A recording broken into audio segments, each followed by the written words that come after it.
Now we have Jehoash. He was the 8th king over Judah. He reigned from 835 to 796, 40 years. It was one of the longest reigns we find in Judah.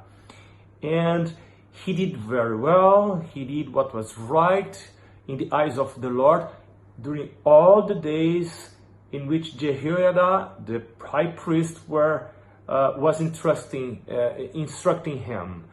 But verse 3 on 2 Chronicles 12 says that the high places were not taken away. That's interesting because according to the storehouse principle, all the offerings should be brought to the right place. So in those high places, people were offering to God. They were bringing offerings, also they were burning incense, but they thought they were worshiping God, but God was very clear about the right place to bring tithes and offerings.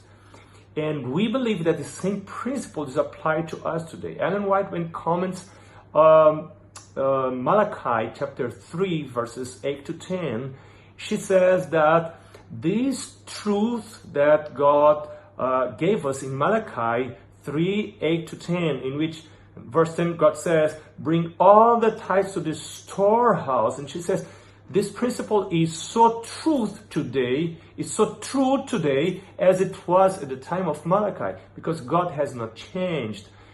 We must still bring our tithes and our offerings to the place assigned by God. And then you see, if you study this chapter 12, you see a lot of the way they were dealing with God's money, how they placed a chest, how the priests were supposed to restore the temple and they didn't do the work, and then Jehoash said, you will no longer do that, others will do, and now they were faithful.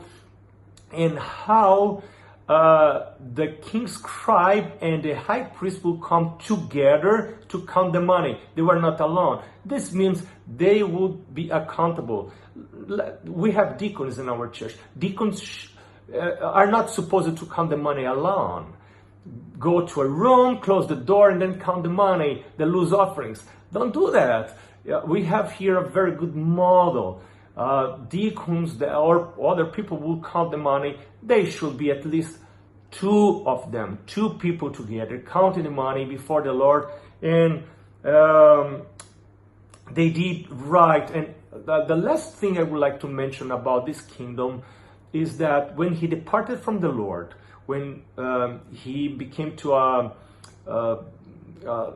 not to fulfill God's will, then the land was invaded by Hazael from Syria, and Hazael came from the temple Jehoash gave him from the temple all the treasures from the temple. So apostasy will also bring financial loss, personal financial loss, and also spiritual financial loss.